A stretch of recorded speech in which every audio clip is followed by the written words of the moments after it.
Bonjour, cette petite vidéo, en ce 11e dimanche du temps ordinaire, on revient à l'évangile de Matthieu après avoir parcouru l'évangile de Saint Jean, et quelques enseignements que je trouve très beaux pour les textes d'aujourd'hui. Tout d'abord, dans le livre de l'Exode, nous voyons un Moïse qui s'élève sur la montagne alors que Dieu l'appelle depuis le haut.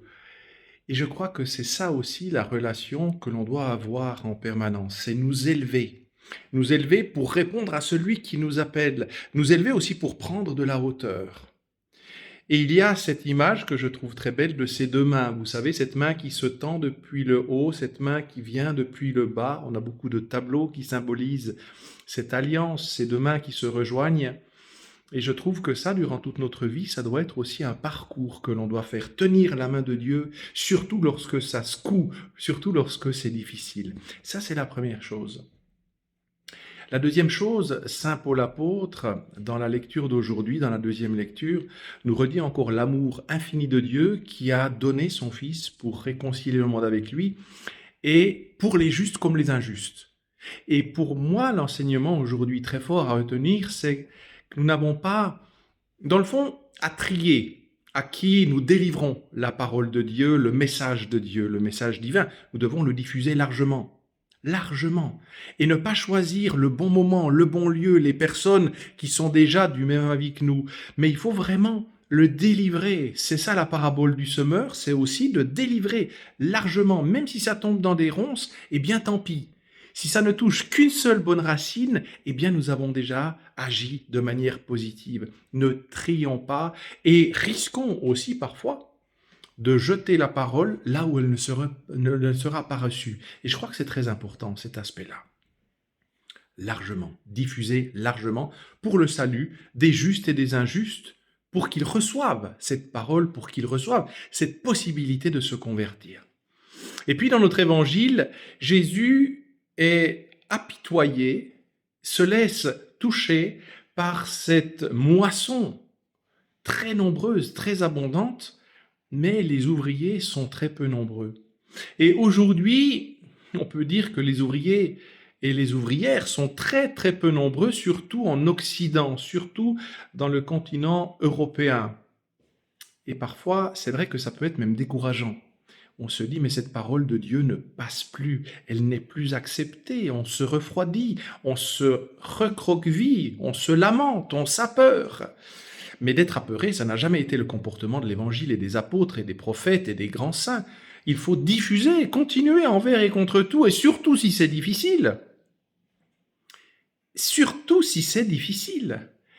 Et je crois que là aussi, l'idée de monter, de s'élever sur une montagne est très belle. Cette élévation, être bien élevé. Ne soyons pas des mal élevés dans la foi, soyons des bien élevés dans la foi. Et l'image d'être élevé est magnifique parce que vous savez, quand on prend de la hauteur sur une montagne, ça nous permet de voir plus loin. Et c'était pour moi une excellente leçon parce que je me souviens, il y a quelque temps, je m'étais lamenté que justement nous manquions de vocation chez nous et je croyais cette situation comme étant universelle. Et un cardinal de la curie romaine me disait « Parle pour chez vous, mais non pas pour l'Église universelle, parce qu'il y a 4 continents où les vocations chrétiennes sont en permanente ascension, évolution, augmentation, sauf sur le continent européen et tout spécialement en Occident. » Et ça doit faire réfléchir. Ça doit faire réfléchir parce que on entend parfois des médias bien pensants nous dire que de toute façon l'Église chrétienne est en régression, qu'elle est bientôt à son terme, et c'est vraiment une fake news, une fausse information. Parce qu'il ne faut pas prendre notre situation particulière, notre situation ecclésiologique et, je dirais, géographique particulière pour ce que vit l'Église. L'Église est bien au-delà de ça. Et je crois qu'il faut se poser des questions pourquoi les vocations chez nous sont souvent en chute libre, sont occultées. Des grandes questions. Mais malgré tout, pratiquement chaque semaine, j'ai des personnes, jeunes ou moins jeunes, qui se reconvertissent, qui retrouvent la voie et le goût de l'Évangile. Elles reviennent à la racine de l'Évangile. Elles savent qu'elles se sont laissées égarer ou qu'elles ont été égarées et elles reviennent à l'Évangile et pourtant aucun signal ne me permettait de croire qu'elles y reviendraient. Ça m'a fait rappeler cette fameuse histoire où, vous savez, les scribes et les pharisiens disaient à Jésus « Fais taire tes disciples, fais taire tes brebis, tes ouailles. Et Jésus disait, mais s'ils se taisent, les pierres crieront. Ça veut dire beaucoup de choses, vous savez. Ça veut dire que le Christ trouvera toujours des moyens, des vecteurs pour que son message passe, même de manière particulière, insolite, inattendue.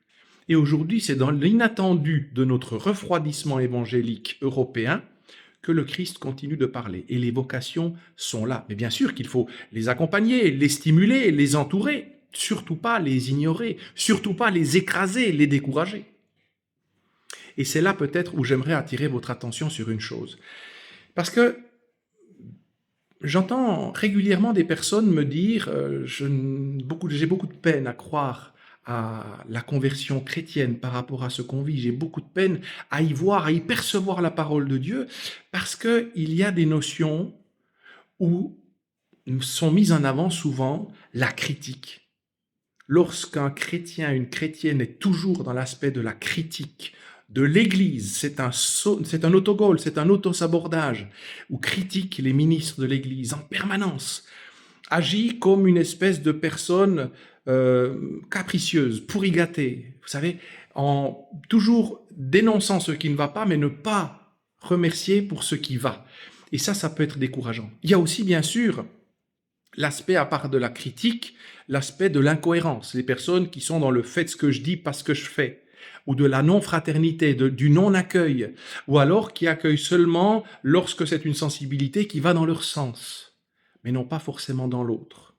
Et aujourd'hui, on accueille facilement, me semble-t-il, en tout cas chez nous, des personnes qui sont dans des idées modernistes, alors que des personnes qui sont dans un retour à la foi traditionnelle, eh bien celles-là, souvent, on jette l'opprobre sur elles. Et très souvent, lorsque des personnes se reconvertissent, reviennent à la foi, elles reviennent à la radicalité de la foi. La radicalité, c'est un beau sens, parce que c'est revenir à la racine de la foi. Et ces personnes-là, souvent, sont très exigeantes envers elles-mêmes, envers la parole de Dieu, envers les dogmes de l'Église.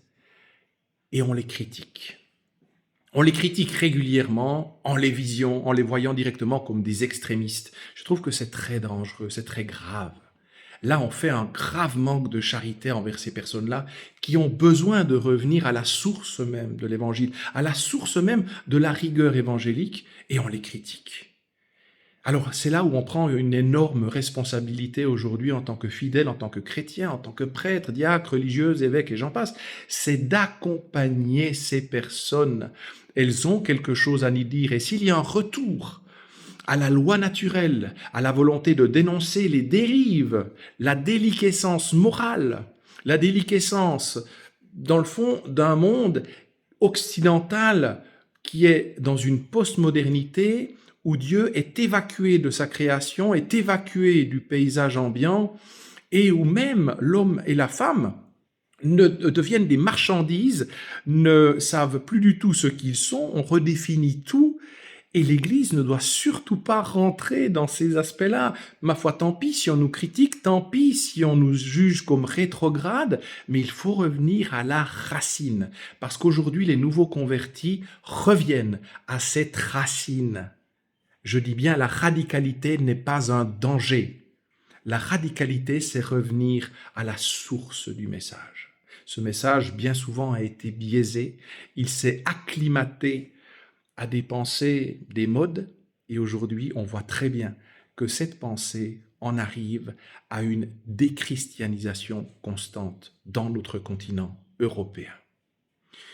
Revenons à la source, et mon seul souhait soit justement que ces statistiques de chute libre en Occident, d'ici quelques années, d'ici quelques décennies, reviennent à l'universalité des 4 autres continents où la chrétienté reprend l'ascension. Il ne tient qu'à nous, de revenir à l'Évangile, à la profession de foi, à la diffusion de la foi autour de nous, à l'incarnation, non pas dire mais ne pas faire, à la bienveillance, à l'accueil, mais aussi à la profession envers et contre tout, celle qui ne change pas. Et si elle dérange, si elle perturbe, eh bien, tant mieux. C'est que justement, il y a un choc cognitif et c'est là qu'on va opérer des conversions. Si l'Église n'est que là que pour valider les dérives et l'aliénation constante de notre humanité moderne, eh bien elle ne sert à rien. Et en tout cas, elle n'est plus animée par le Christ. Soyons toujours attentifs à ça. Est-ce que je fais mon Église ou l'Église du Christ? C'est une grande question que je vous laisse en ce dimanche. Et que celui qui a des oreilles entende.